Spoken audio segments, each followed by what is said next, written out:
안녕하세요. 저는 이제 곧 중학교에 올라가는 딸을 하나 둔 40대 워킹맘이에요.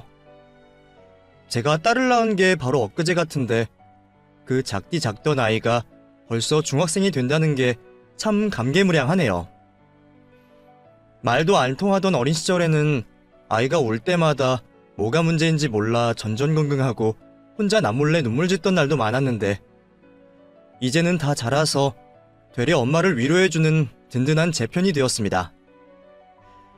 귀여웠던 어린 시절이 너무 빨리 지나가 버린 건 아닌가 싶어 가끔은 그 시절이 그립기도 하지만 제가 혼자 독박 육아를 하며 그 고생을 했던 걸 생각하면 다시 돌아가고 싶지는 않네요.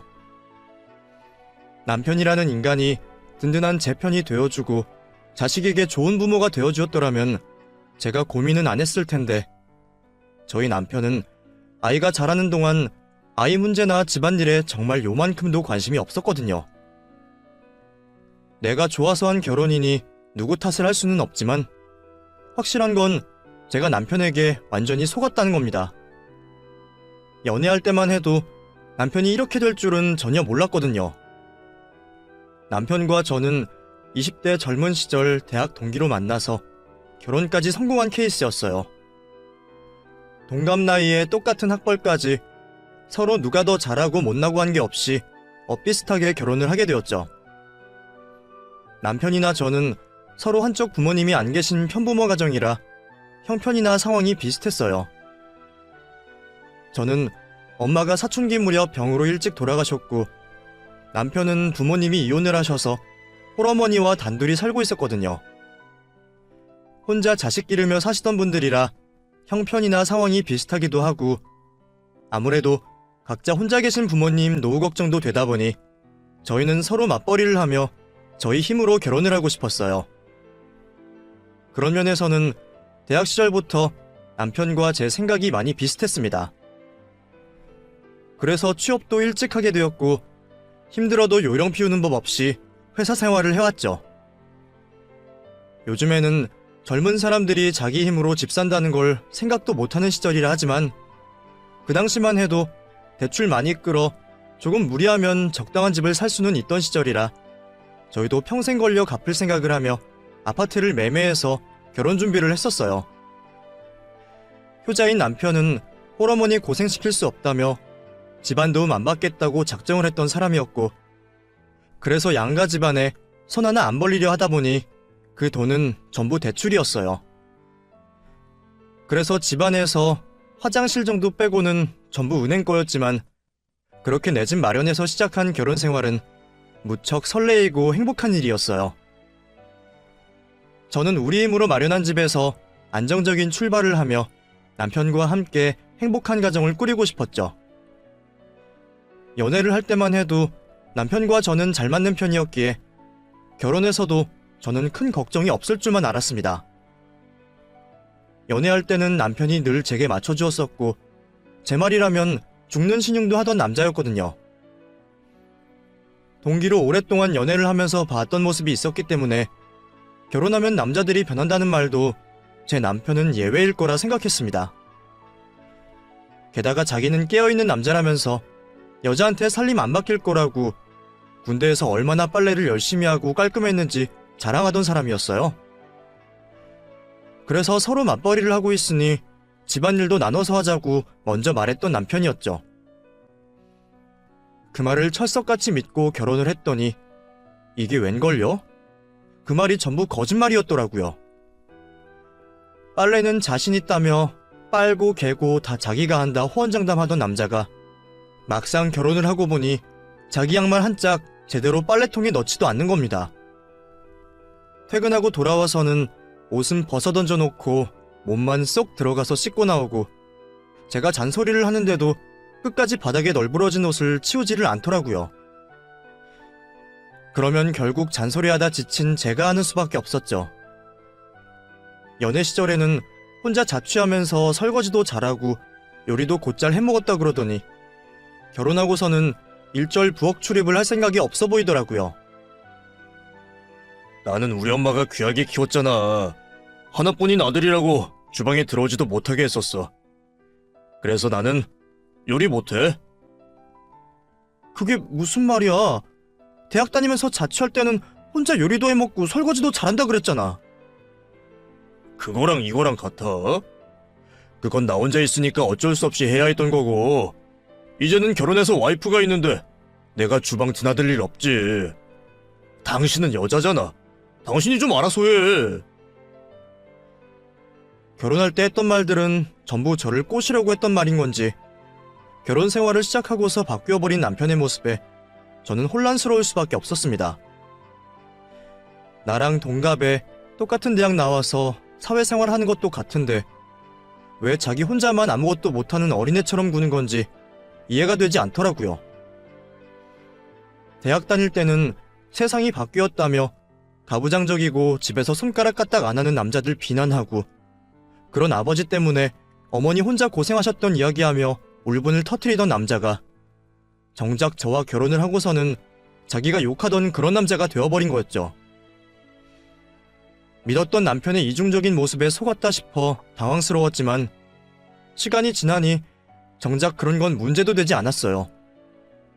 그것보다 더 저를 당황하게 만든 일이 있었거든요. 저와 남편이 대출을 잔뜩 껴서 집을 마련했던 만큼 저희는 결혼하고도 여유가 없는 편이었습니다. 맞벌이로 둘이 벌어서 월급 절반 이상을 대출과 원금을 넣다 보니 결혼하고 한동안은 기념일에 외식 한번 할 여력이 없더라고요. 그런 상황을 당연히 걱정할 수밖에 없었던 저는 남편과 결혼 전부터 아이는 늦게 가지기로 상의를 끝냈었습니다. 아이를 위해서라도 여유가 좀 있고 상황이 나아졌을 때 임신을 계획하자 싶었거든요. 그래봤자 결혼하고 3, 4년 정도 기다릴 생각이었으니까 20대 후반에 결혼한 저희에게는 그렇게 큰 문제가 될 거라 생각하지도 않았습니다. 그런 걱정 때문에 아예 결혼을 늦게 할 생각도 있었지만 당시 남편의 이사 문제와 대출 규제 완화로 결혼을 좀 서둘렀던 것뿐이었죠. 그래서 돈을 어느 정도 모으기 전까지는 아이를 갖지 말자고 결혼 전에 이미 남편과 얘기를 나눴던 저였어요. 맞벌이하면서 빚 갚기도 바쁜 와중에 임신을 해서 일을 쉴 수도 없었고 저도 한참 커리어를 쌓아가던 시기였기에 일찍 임신을 해서 저한테 좋은 게 없었거든요. 저도 저 하나 좋자고 그런 결정을 했던 건 아니었지만 결국 임신하고 출산하는 건 여자인 저인데 남편이 일하는 동안 저 혼자 뒤처지고 싶지도 않았어요. 남편은 당연히 저 좋은 대로 하자며 찬성을 했었고 저는 남편이 알아서 시어머니에게 설명을 했을 거라 생각했습니다. 그런 문제는 부부관계를 위해서라도 각자 부모님께 알리기로 했었기에 저는 진작부터 아버지한테 얘기를 끝낸 상황이었으니까요. 그런데 자기가 알아서 설명드리고 시어머니를 잘 이해시키겠다고 했던 남편이 갑자기 시어머니 앞에서 꿀먹은 벙어리가 되어버리는 거예요. 너 요즘도 회사 일로 바쁘다고 그러냐? 우리 진수 밥은 제대로 챙겨주고 있어? 설마 요즘도 아침마다 빵 쪼가리 먹이는 건 아니지? 아니, 그것보다 너는 일 언제까지 할 생각이냐? 결혼까지 했는데 계속 일 다닐 생각이냐? 네? 결혼했어도 일은 계속 해야죠. 너 그렇게 해가지고 나한테 임신 소식은 언제 들려주려고 그러냐? 일한다는 핑계로 가정에 소홀하고 애 낳을 생각도 없으면 곤란하지.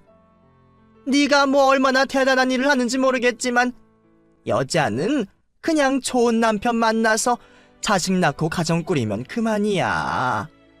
이제는 자식을 보고 남편 내조를 할 생각을 해야지. 시어머니가 옛날 분이시라 그런 사고방식을 가지고 계신 건 예상했었지만 설마 일을 그만두라고 하실 줄은 몰랐습니다. 안 그래도 결혼하고서 남편이 회사 일로 힘들어하는 것 같다며 돈 버느라 고생하는 아들 걱정으로 매일 저한테 한탄을 하시길래 당신 아들 외벌이한다 그러면 기함하시고 계속 일을 다니라고 하실 줄 알았거든요.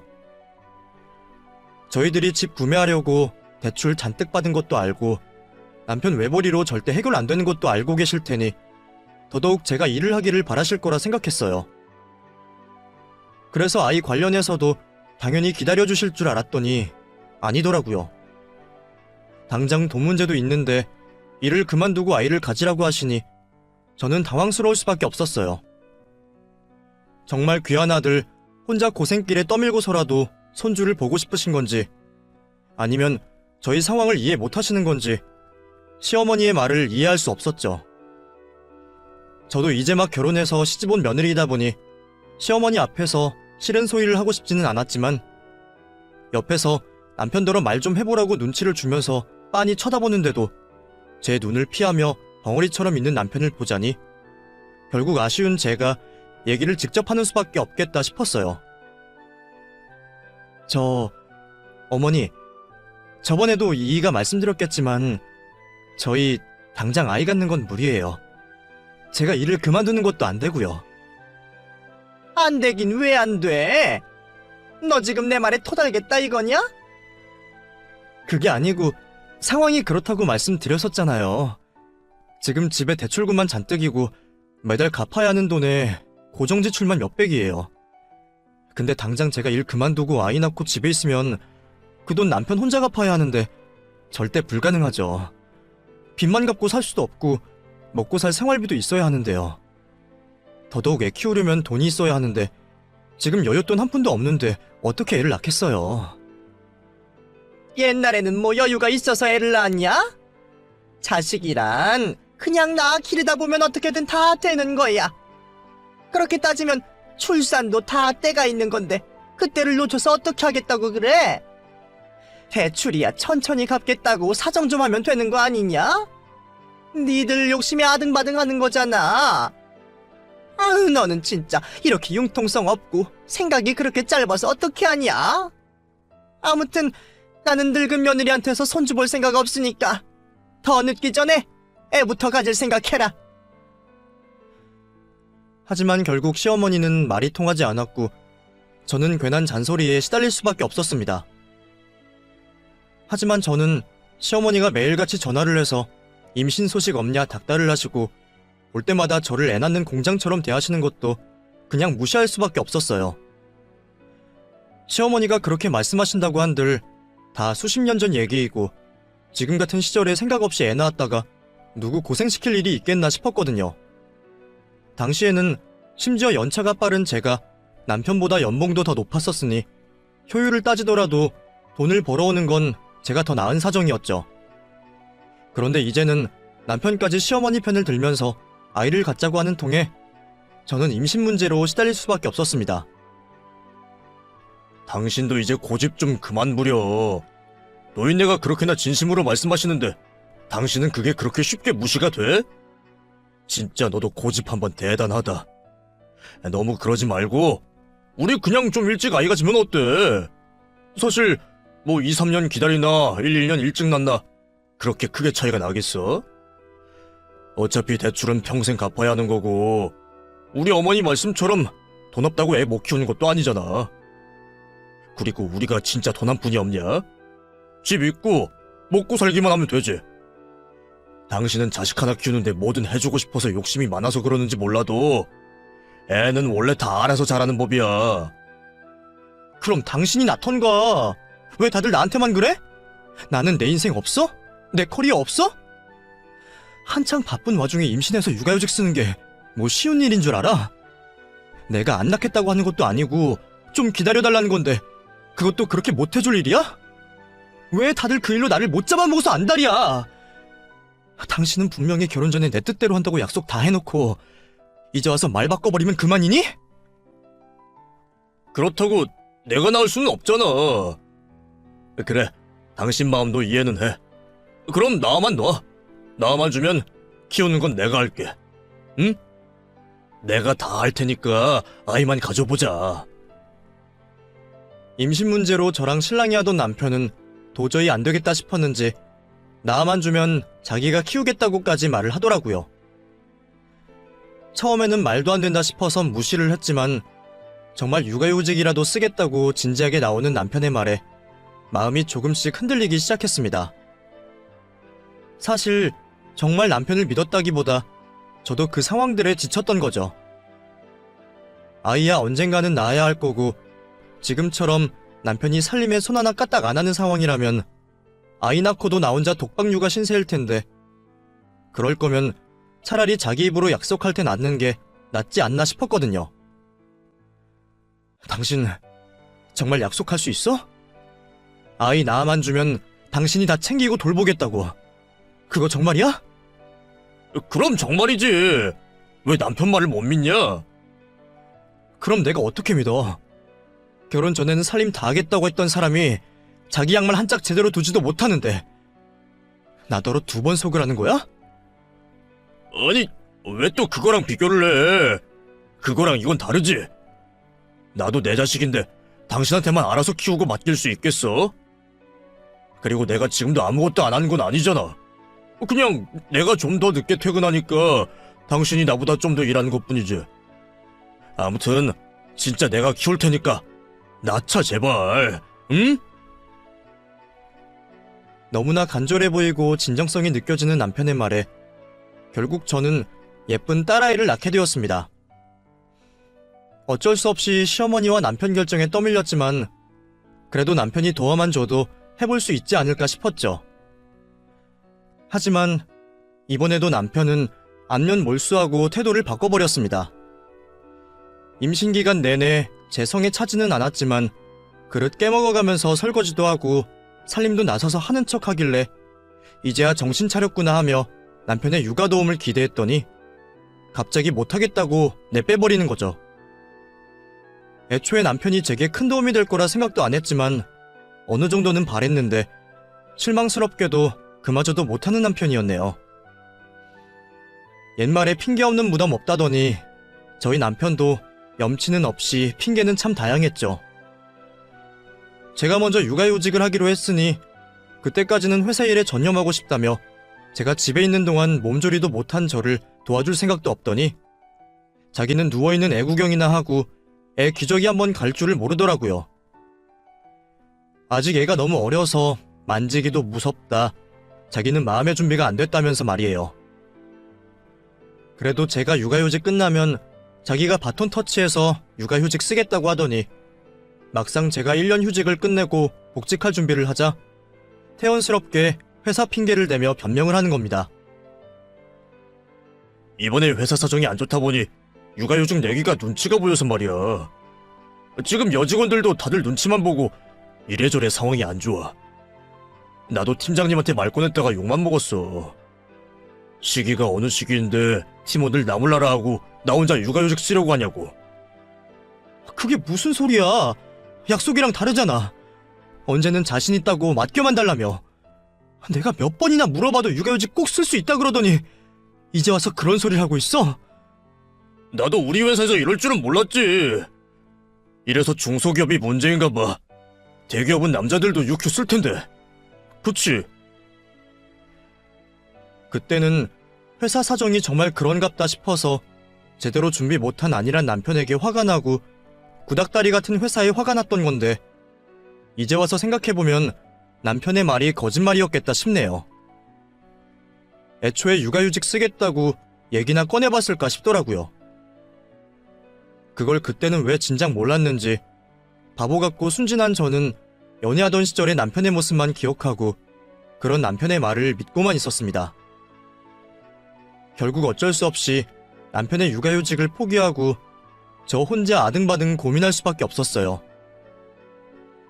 결국 1살배기 딸을 어린이집에 맡길 수밖에 없었던 저는 가슴이 찢어지는 것 같았습니다. 저도 남편처럼 똑같이 회사에 눈치 보이는 입장이다 보니 휴가는 더 쓸 수도 없었고 결국 아이를 남의 손에 맡기고 일을 나갈 수밖에 없었습니다. 아직 말도 못하는 애를 그런데 보내려니 엄마로서 죄인이 된 심정이었어요. 이럴까봐 상황이 괜찮을 때 낳겠다고 했던 건데 결국 이런 사달이 난 걸 보니 뒤늦게서야 제가 아니랬다 싶더라고요. 하지만 이미 상황은 벌어져 버렸고 이제 와서 남편에게 책임을 물어봤자 의미 없는 일이었습니다. 결국 마음고생 몸고생은 저 혼자 하고서 괜히 남편이랑 시어머니 좋은 일만 대신 해준 셈이 되어버렸죠. 남편은 심지어 아이 등하원 한번 시켜본 적 없는 사람이었습니다. 늘 회사 핑계로 바쁘다는 탓에 아이 챙기는 건 전부 제 몫이어야 했거든요. 누구는 회사를 안 다닌다고 생각하는 건지 나도 야근하고 회식 있는데도 남편은 한 번도 제 사정을 봐주지 않았어요. 가끔 급한 일이 생겨서 일찍 퇴근해서 애 좀 챙겨달라 부탁하고 사정해봐도 남편은 남의 일 마냥 냉담하게 반응을 하더라고요. 나도 일이 있어. 당신이 잘 못해서 퇴근 못하는 걸 나더러 어쩌라고. 아무튼 나는 애 데리러 못 가니까 늦더라도 당신이 알아서 해. 나 바쁘니까 끊는다. 웬만하면 그런 부탁을 하지도 않는 저였습니다. 같은 자식 기르면서 그런 걸 부탁이라고 표현하는 저도 웃기지만 저도 괜히 못 믿어온 남편에게 아이를 부탁하고 싶지도 않았어요. 하지만 살다 보면 피치 못할 사정이라는 게 있고 부부간에 서로 도우면서 살아가야 하는 게 뻔한데도 남편은 번번이 아이 문제는 제 책임으로 생각하면서 저한테만 희생을 강요하더라고요. 애 귀저귀 한번 안 갈아본 놈이 애가 아프기만 하면 저더러 엄마 노릇을 제대로 못한다니, 모성애가 없다니 그딴 소리를 하는데 정작 자기는 애비 노릇 한번 하는 건지 어이가 없더라고요. 남편은 아이가 태어나도 여전히 무책임했어요. 저나 나나 똑같이 회사 다니고 같이 고생해가며 빚 갚으면서 부모인 것도 마찬가지인데 자기는 밖에서 고생했다는 핑계로 집에 들어오면 소파에 드러누워 TV 쳐다보기 바빴어요. 밀린 설거지 한번 해주는 법이 없고 저한테 라면 한번 끓여줘 본 적도 없었죠. 그에 비해 저는 남편보다 1시간씩은 일찍 일어나서 출근 전에 혼자 아이 챙기고 아이 등원시키느라 정작 화장은 지하철에서 할 정도로 바빴어요. 그리고 퇴근 시간에는 상사들 눈치 보며 퇴근해서 아이 챙기고 집에 와서 잠들기 전까지 살림하느라 하루를 다 썼죠. 그 고생은 정말 해본 사람만 아는 거지 논팽이처럼 TV만 보던 저희 남편 같은 사람은 죽었다 깨어나도 모를 겁니다. 그럴 때마다 제가 얼마나 억울했는지 몰라요. 내가 대체 어쩌다가 이런 고생을 하고 있는 건지, 언제까지 혼자 이 고생을 해야 하는 건지 제 인생이 깜깜하게 느껴지더라고요. 하지만 그렇다고 해서 제가 딸을 낳은 것을 후회했다는 건 아니었습니다. 남편 같은 놈이랑은 왜 결혼했을지 매일 저를 자책하며 하루에도 수십 번씩 후회를 했지만 등 떠밀려 가진 아이였어도 아이를 낳은 일만큼은 전혀 후회하지 않았어요. 오히려 제 욕심에 아이를 포기했더라면 그런 행복도 모르고 어떻게 됐을지 이제는 아이 없는 제 인생이 끔찍한 일이 되었죠. 그런 아이 역시 제 마음을 알아주는지 절 참 많이 따랐습니다. 그에 비해 아빠는 거의 없는 거나 다름없었죠. 저희 애가 어릴 적부터 제대로 안아봐준 적 없던 남편이었으니 아이가 아빠만 보면 울고 자지러져서 나이를 먹을수록 부녀 사이는 점점 더 멀어질 뿐이었어요. 보통은 유아기부터 아빠 엄마와 함께 유대를 가져야 아이들 정서에 좋다는데도 저희 딸은 아빠와 유대를 가질 게 없다 보니 어쩔 수 없이 저한테 더 많이 의지를 했겠죠. 그런 걸 보면 남편이 집안에서 무슨 역할을 하는 건지 우리가 부부이기는 한 건지 싶었어요. 같이 사는데 의미가 없어지며 어느새 남편과 저는 이전의 친근함과 유대감도 없어졌죠. 남편에게 점점 질려가던 저는 이혼까지 고민했었지만 선뜻 이혼을 결심하기는 어려웠습니다. 엄마가 미련해서 그런 아빠를 만들어줘서 아이에게는 늘 미안했지만 그렇다고 아직 다 자라지도 못한 아이에게 제가 아빠를 뺏을 수는 없다고 생각했거든요. 사회적 시선으로도 부모의 역할은 중요했기에 거칠게라도 아이를 위해 남편을 두는 게 나을 거라 생각했습니다. 그래서 저도 남편에게 더 이상 기대도 실망도 없이 아이를 위해 남편과의 결혼 생활을 유지하기로 했습니다. 나중에 황혼 이혼을 하더라도 아이가 자라서 결혼할 때까지만 버티자는 생각으로 말이죠. 그런 제 속을 아는지 모르는지 남편은 여전히 자기 멋대로였습니다. 돈은 자기 혼자 벌어온다고 생각하는 건지 제 일은 번번이 무시하면서 자기 회사 신경 쓰기만 바빴었죠. 누구는 회사에서 노는 줄 아는 건지 아니면 남편 회사에 직원이 자기 혼자밖에 없는 건지 가만히 보다 보면 남편은 회사 일을 혼자 다 하는 것처럼 바쁘게 살더라고요. 원래 회사 눈치 보며 피곤에 쩔어 사는 게 회사원의 삶이라고 하지만 남편은 회사에 뼈를 묻겠다는 심정인 듯 가족보다 회사가 중요한 사람이었습니다. 가족 기념일은 까먹으면서 회사 기념일은 한번 까먹을 일 없을 정도로 늘 회사가 먼저인 사람이었죠. 연차가 쌓일수록 남편의 그런 행동은 점점 더 심해졌습니다. 매일 야근에 회식에 집에 한번 일찍 들어오는 법이 없더니 이제는 사내 정치를 잘해야 한다며 매 주말마다 상사들 일에 나서서 쫓아다니고 회사 사람들과 골프 치고 친목을 다지느라 어느새 저는 남편 얼굴을 제대로 보지도 못할 정도였어요. 어차피 얼굴 맞대봐야 열만 받고 집에 와도 손 하나 까딱 안 하는 놈이니 차라리 집에 안 들어오는 게 저한테는 이득이었지만 아빠랑 대면대면 하면서도 아빠가 집에 들어오셨냐며 아빠를 찾는 아이에게는 미안했습니다. 다른 집 애들은 엄마 아빠 손잡고 주말마다 여기저기 놀러 다니는데 우리 아이만 아빠 없이 혼자 집에 있어야 하는 게 너무 속이 상했어요. 미안한 마음에 저 혼자 살아도 아이를 데리고 놀이동산이며 다녀봤지만 아이도 그걸 아는 건지 아빠들이랑 같이 놀러온 다른 집 아이들을 보며 무척 부러워하더라고요. 엄마, 나는 아빠랑 같이 놀러 못 가? 나도 엄마랑 아빠랑 손잡고 여행도 가고 싶은데 우리는 왜 맨날 엄마랑 나랑 둘이만 있어? 다른 친구들은 방학 때마다 부모님이랑 여행도 가고 아빠랑 캠핑도 간대.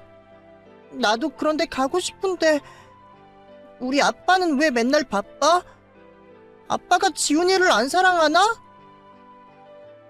아이 입에서 기어이 그런 말이 나왔을 때 저는 도저히 눈물을 참을 수가 없었습니다.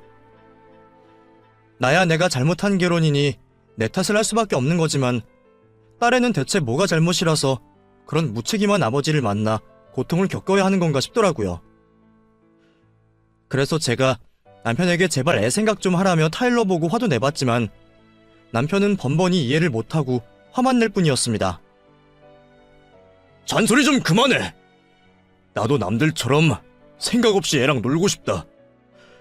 근데 그러면 돈은 누가 버냐? 내가 일 다 때려치고 집에서 뒹굴까? 어?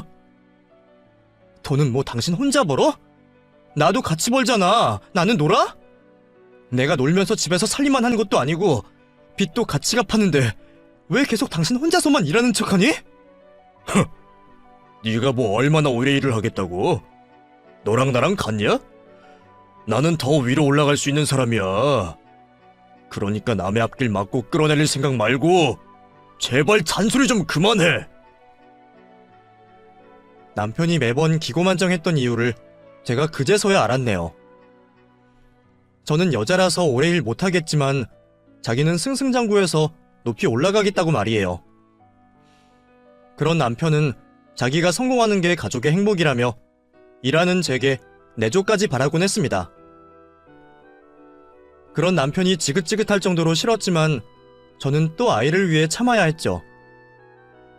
그리고 그 덕분인지 남편은 결국 자기 꿈을 이룰 수 있었어요. 가족들은 무시하면서 맨날 상사들 눈치만 보고 자기 자식 대신에 상사 자식들 졸업식까지 쫓아다니더니 기어이 40줄에 부장을 달게 되었거든요.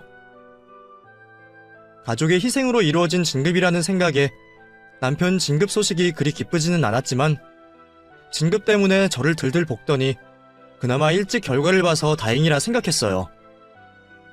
거기다가 얼마 전에 대출빚도 다 갚았고 남편이 부장되면 월급은 배로 오를 테니 이제 저희 식구들도 아등바등 사는 것 없이 여유가 좀 생기려나 기대도 되었습니다. 그렇게 오기까지 벌써 10수년이 지나 저나 남편은 40이 훌쩍 넘었고 저희 딸도 사춘기 나이가 다 되었네요. 그동안 나도 우리 딸도 참 많이 참고 고생했구나 싶어 감격스럽기까지 했죠. 저는 그런 기쁜 소식을 아버지한테 전하고 싶었어요. 평생 저 기르느라 고생하시다가 자식 출가시키고 혼자 시골 내려가신 지금까지도 딸 자식 사위 걱정이신 저희 아버지에게 말이죠. 마침 아버지가 서울에 볼 일이 있으시다는 말에 저는 아버지를 집으로 모셨습니다. 남편이 뭘 잘했다고 거창하게 잔치를 해줄 생각은 아니지만 시어머니와는 이미 동네 잔치할 정도로 거하게 했었으니 아버지와는 가족끼리 조촐하게 식사 자리라도 마련하고 싶었거든요. 미운 남편이지만 아버지에게는 사위이고 사위도 자식이라니 덕담 정도 해주시라고 말이에요. 그래, 김서방. 이번에 좋은 소식이 있었다고? 정말 축하하네. 그래, 그동안 가장 노릇하느라 얼마나 고생이 많았겠어. 내가 자네 힘든 거 다 이해하지. 나도 같은 가장이었는데 자네 고생 모를까봐. 예, 제가 고생은 많았죠. 평일 주말 할 것 없이 회사 일만 신경 썼으니까요. 애나 애엄마는 그런 제가 가족 나몰라라 한다고 욕만 하던데 그나마 장인어른은 이해를 하시네요. 그래, 자네 고생 많았네. 그래도 식구들도 다 고생했지. 안 그러나? 그럼 이제 우리 인형이랑 지훈이도 고생 끝이고 새 식구 잘 먹고 잘 살 일만 남았지 뭐. 수고했네, 수고했어. 근데 제가 승진을 했지 집사람이 승진했습니까? 왜 제 공에 남의 고생을 들먹이세요? 저 사람이 한 게 뭐가 있다고? 장인어른, 설마 이런 소리나 하려고 오셨습니까? 평소에는 제 일에 관심 한번 없던 분이 왜 괜히 남의 잔칫날 재뿌리고 계세요? 아니, 나는 그냥 다 고생했다고 말하는 건데 갑자기 무슨 소리야? 왜 화를 내나 자네? 나 참 기가 막혀서. 아니, 제가 부장 달았다고 하니까 콩고물이라도 떨어질까봐 그럽니까? 서위가 갑자기 억만장자라도 된 것 같으세요? 에휴, 잔칫날 걸뱅이들 꼬인다 그러더니 별 거지가 숟가락을 닿았네. 순간 저는 제 귀를 의심했습니다. 그동안 서인어릇 한번 제대로 못한 남편이지만 설마 하늘같은 장인어른한테 그런 헛소리를 할 줄은 몰랐거든요. 남편은 술이 취해서 그런 건지 취중진담을 하는 건지 저희 아버지 면전에 그런 소리를 짓거리는 겁니다. 아버지가 사위 칭찬하겠다고 덕담을 한 걸 무슨 소리로 들은 건지 사위 격려해주시는 아버지가 사위한테 콩고물 받아먹으러 오신 거라 생각한 모양이었죠. 순간 저는 너무 기가 막히고 말문이 막혔고 당황하신 아버지도 이내 화가 나셔서는 붙잡는 제 손도 뿌리치고 집으로 돌아가 버리셨습니다. 당신 미쳤어? 우리 아버지한테 무슨 소리를 한 거야? 거지라고? 숟가락을 얹는다고? 무슨 숟가락을 얹었는데 우리 아버지가? 아버지가 당신한테 돈이라도 달라 그랬어? 뭘 내놓으라 그랬어? 어떻게 우리 아버지한테 그딴 소리를 할 수가 있어? 그럼 시골 사는 노인네가 뭐 한다고 여기까지 와서 나한테 축하를 하겠냐? 평소에는 나한테 좋은 말 한 번 한 적 없던 양반이. 나 부장 됐다고 이제 와서 사위 취급해주는 거 보면 뻔한 거 아니냐? 너도 문제야. 짜증나게 어디서 내 노력에 숟가락을 얹어. 내가 잘나서 부장된 거지. 그게 왜 네 덕이냐? 차라리 술 취해서 말실수를 한 거라고 했으면 저도 한 번은 참았을 텐데 그 말은 결국 취중진담이었던 건지 남편은 전혀 미안해하는 기색도 없이 끝까지 아나무인으로 성질을 부리고 있었습니다. 평소 자기가 잘한 게 없으니 칭찬 못 받았던 걸 누구 탓을 한 건지 그깟 부장 직함 좀 달았다고 감히 우리 아버지를 무시한 남편에게 치가 떨렸죠. 사실 남편이 그동안 은근히 저희 아버지를 무시하고 있다는 건 저도 알고 있었습니다. 결혼 전에는 가진 것 없이 남의 귀한 딸 데려간다고 우리 아버지가 결혼 허락 안 해주실까봐 벌벌 떨며 무서워하던 놈이 언젠가부터 저희 아버지를 어려워하지도 않더라고요. 젊어서는 평생 고생만 하시고 근근히 딸 자식 키우시던 아버지가 나이 들어서는 노후 준비도 못 하시고 시골에서 농사 지으며 지내시는 꼴이 우스워 보였던 건지 저희 아버지를 아무것도 모르는 무식한 시골노인네 취급을 하는 겁니다. 정작 매번 되도 않는 무식한 소리 하는 건 국민학교밖에 못 나온 자기 엄마인데도 말이에요. 저희 아버지가 사위 앉혀놓고 무슨 말이라도 하려고 할 때마다 콧방귀 끼며 한기로 흘려들었던 남편을 저도 모르지는 않았습니다. 어차피 제 말도 안 듣고 딸 말도 무시하는 인간이기에 그냥 무시했던 거죠. 근데 그랬던 인간이 이제는 저희 아버지를 콩고물 바라는 거지 취급하며 내 집에서 내쫓는 모습을 보자 더 이상은 못 참겠더라고요.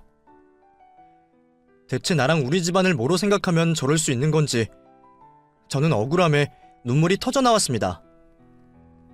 그 순간 자다 깬 아이가 나와 저를 달래주었고 방금 전까지 이혼 생각이 간절했던 저는 아이를 보자 또다시 그 결심을 삼킬 수밖에 없었습니다. 아버지를 두고도 자식 생각 먼저 할 수밖에 없던 저는 이혼 생각도 못하고 아버지에게 죄송함에 피눈물이 나는 듯 했습니다. 대체 저 인간을 어떻게 하면 좋을지 모르겠더라고요. 지가 뭔 짓을 했는지도 이해 못하는 남편놈은 다음날 일어나서 해장국 타령까지 했지만 저는 그런 남편에게 대꾸도 하지 않고 그 인간을 사람 취급도 안 하고 무시해버렸습니다. 안 들려? 해장 좀 하게 국 좀 끓이라니까. 에이씨, 이게 진짜 끝까지 사람 무시하네. 왜? 내가 네 아버지 무시했다고 기분이 상하냐? 그래서 이제 나랑 못 살겠어? 지훈이만 없었으면 너 같은 새끼랑 당장 갈라섰으니까 조용히 해. 그래서 네가 뭐 부장된 나랑 이혼이라도 하려고? 너 어차피 나 없으면 끈 떨어진 년이야. 내가 너랑 살아주는 걸로 고마워해. 그렇게 큰 소리 뻥뻥 치며 출근한 남편 때문에 저는 아침부터 또 눈물을 쏟아야 했어요. 그런데 정말 놀랍게도 그렇게나 당당하고 뻔뻔하던 남편이 그날 저녁 상자 가득 짐을 싸서 집에 들어오는 겁니다. 회사에서 잘렸다고 말이죠. 여보, 나 회사 잘렸어. 뭐? 그게 무슨 헛소리야. 부장 달면 평생 회사 잘릴 걱정도 없다며. 몰라. 잘렸어. 나 이제 어떻게 하지, 여보? 대체 무슨 소리인가 싶어 당황스러웠던 저는 얼마 뒤 아버지에게서 전화 한 통을 받고서야 자초지정을 알 수 있었습니다. 다름 아닌 남편의 해고 이유가 저희 아버지였더라고요. 내가 자르라 그랬다. 그놈 그거 정신머리 나가서 지 장인도 무시하는데 그런 놈 회사에 둬서 좋을 일이 뭐가 있겠어? 그래서 말 좀 했더니 하루 만에 잘려버렸네. 이제 그놈 끈 떨어졌고 그 나이 그 연차에 이직도 어려울 거다. 그러니까 너도 이제 남편 덕 보고 살 생각하지 말고 그놈이랑 연 끊어라. 내가 나 하나 무시당하는 건 참아도 내 딸이랑 내 손녀가 무시당하고 사는 꼴은 못 보겠으니까 그런 놈 참고 살 생각하지 말고 이혼해버려. 내가 어떻게든 내 새끼를 먹여 살릴 테니까. 그게 무슨 말이야, 아빠? 아빠가 저 사람 자른 거라니? 알고 보니 남편이 다니던 회사의 창립자이신 회장님이 저희 아버지의 오랜 친구셨더라고요. 그 회장님은 아버지가 한참 고생하며 일하시던 때에 아버지와 동고동락 하시던 분이셨다고 했습니다. 그 왜 일산 아저씨 있잖아. 옛날에 너한테 용돈도 주시고 했었는데 이 기억 안 나? 일산 아저씨? 그 아저씨가 회장님이셨다고? 저도 어릴 적 몇 번 만나고 저한테 용돈까지 주셨던 아버지 친구가 사실은 회사의 회장님이셨다는 사실이 저는 믿어지지 않았습니다. 아버지한테 자세한 이야기를 들은 적이 없어서 그런 사실은 전혀 몰랐거든요. 근데 아버지는 처음부터 남편이 그 회사에 취직했다는 걸 아시고도 말씀을 안 하셨더라고요. 괜히 그런 친분을 이야기하면 남편이 장인한테 기댈까 걱정도 되셨고 반대로 눈치를 봐서 회사 생활에 어려움을 겪을까 걱정이셨답니다. 저희가 어려움을 겪을 때마다 편한 길을 두고 둘러가게 해서 잘못했나 싶으셨지만 결국 남편이 이른 나이에 부장이 된 걸 보고 대견하고 뿌듯하셨다죠. 그런데 그런 장인어른 마음은 모르고 지 잘난 줄만 알고 그런 소리를 하셨으니 아버지가 화가 나실만 했죠. 그래서 아버지는 곧장 친구분께 전화를 하셨고 남편은 아버지의 전화 한 통에 그날로 회사에서 정리되었던 겁니다. 평소라면 그렇게까지 하실 아버지가 아니셨지만 제 앞에서 무시를 당하고 그동안 제가 어떻게 살았는지 파악하시고는 더 참지 못하셨다고 하셨어요. 그래서 아버지는 그런 놈 참아주고 살 필요 없다며 저더러 이혼을 하라고 하시더라고요. 그 말에 저는 괜히 눈물이 쏟아졌습니다. 사실 그동안 이혼 결심을 못했던 건 딸아이 문제도 있었지만 친정아버지 때문도 있었거든요. 일찍 엄마 잃은 저를 안타까워하시고 평생 저 때문에 고생하셨던 아버지가 제가 시집가는 날 무척 좋아하셨어요. 고생만 시킨 딸이 이제 좋은 남편 만나 행복할 줄 아셨던 거죠. 그런데 제가 사실은 집에서 남편한테 개무시당하고 혼자 독박 육아에 독박 살림하면서 고생하는 걸 아버지가 아신다면 얼마나 속상하고 가슴이 찢어지실지 같은 부모인 저는 너무 잘할 수밖에 없었습니다. 사랑하는 사람들에게 상처를 주고 싶지 않았던 저는 그래서 그냥 나 하나 참으면 다 좋아진다 생각하며 말도 못하고 쓰레기 같은 남편을 두고 봐주고 있었어요. 근데 아버지가 차라리 이혼하라고 말씀을 하시니 죄송하면서도 그 말이 참 감사하게 들리더라고요. 저더러 고생하지 말고 자유를 찾으라는 것 같아서 말이죠. 그렇게 저는 회사에서 잘린 남편과 이혼을 결심하게 되었습니다. 여보, 당신 회사 잘린 거 우리 아버지 때문이라네? 뭐라고?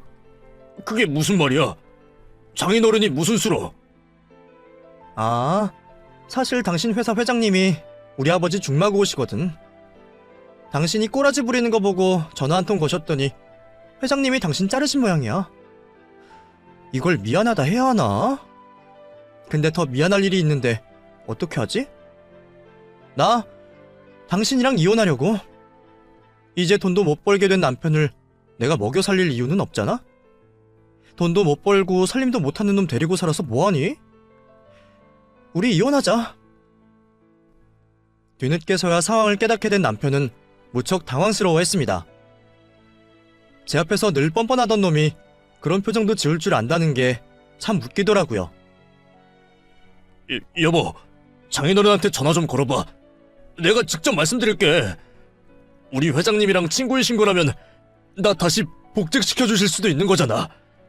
당신도 내가 돈 다시 벌어오면 이혼 얘기 안 할 거 아니야. 응? 여보, 내가 잘할게. 나 좀 도와줘라. 됐어. 입에 침도 안 바르고 거짓말하지 마. 내가 너한테 한두 번 당하니? 결혼 전부터 수많은 거짓말, 핑계, 십수년 참고 살았어. 근데 나더러 여기서 더 참으라고? 내가 호구야? 그렇다고 진짜 나랑 이혼하려고? 당신 지훈이 때문이라도 이혼 못한다며. 지훈이가 아빠 얼마나 찾는지 알잖아. 그리고 지훈이 나중에 시집 보낼 때 나처럼 초라하게 만들 거야? 나처럼 아버지 없이 자라게 할 거냐고. 사실 따지고 보면 내가 당신 속썩인 것도 다 그런 것 때문이야. 내가 아버지 밑에서 똑바로 자랐으면 이랬겠냐고. 그치? 그래도 네가 개판인 건 너도 알고는 있었나 보다? 나는 또 모르는 줄 알았지. 멍청해서. 그럼 그 지능으로 똑바로 생각해봐. 이미 개판인 널 굳이 아빠 노릇 시키는 게 나을까? 차라리 나 혼자 똑바로 아이 키우는 게 나을까? 다행인지 그놈도 자기가 얼마나 형편없는 아버지인 줄은 아는지 쉽게 말을 못하더라고요. 그런 한심한 인간과 더 할 말 없다 싶었던 저는 그 길로 이혼을 준비했습니다. 처음에는 합의를 보고 빨리 이혼을 하고 싶었지만 고집 있는 남편놈이 호락호락 나오지 않는 바람에 큰돈 들여 변호사를 찾을 수밖에 없었어요. 그래도 다행히 그동안 가정에 소홀했던 남편에게 유책 사유가 있었고 덕분에 저는 그런 남편과 무사히 이혼할 수 있었습니다. 아이 양육권은 물론이고 아이 양육비와 재산 분할까지 손해보지 않고 받아내게 되었죠. 남편은 백수의 이혼남이 되려니 그제서야 두려운지 저한테 싹싹 빌며 이혼을 취소해달라 했지만 지난 십수년간 도 닦는 심정으로 살았던 저는 더 이상 참아줄 인내가 없었습니다. 더 이상 저희 딸과 아버지에게 잘못하고 싶지도 않았고요. 그렇게 저는 남편과 이혼을 하게 되었고 재산 분할한 돈으로 아이와 단둘이 지낼 집을 구했어요. 다행히 다 큰 딸아이는 더 이상 아빠를 찾지 않았습니다. 아이 때문에들 이혼을 망설였던 저였는데 막상 이혼을 하고 나니 딸이 제 편을 들어주더라고요. 자기는 그런 아빠보다 엄마 하나가 더 중요하다고 말이죠. 그래서 저는 지금 딸아이와 단둘이 편안하게 잘 지내고 있습니다. 차라리 챙겨야 할 남편이 없어지니 전보다 더 편하더라고요. 하지만 남편은 이제 제가 없으니 챙겨줄 사람이 필요해서인지 시댁으로 들어갔다고 들었어요. 그 나이에 다시 노모한테 얹혀 살겠다는 전 남편에게 시달릴 시모가 불쌍하기도 했지만 자기가 자기 자식 그렇게 키운 걸 어쩌겠나 싶더라고요. 그래서 저는 절대로 제 딸을 남편처럼 키우지 않을 겁니다. 저 혼자서라도 부모 노릇 잘해서 씩씩하고 성실한 아이로 키울 거예요. 그럼 여러분들도 저희 모녀를 응원해 주시기를 바라며 이야기를 마치겠습니다. 감사합니다.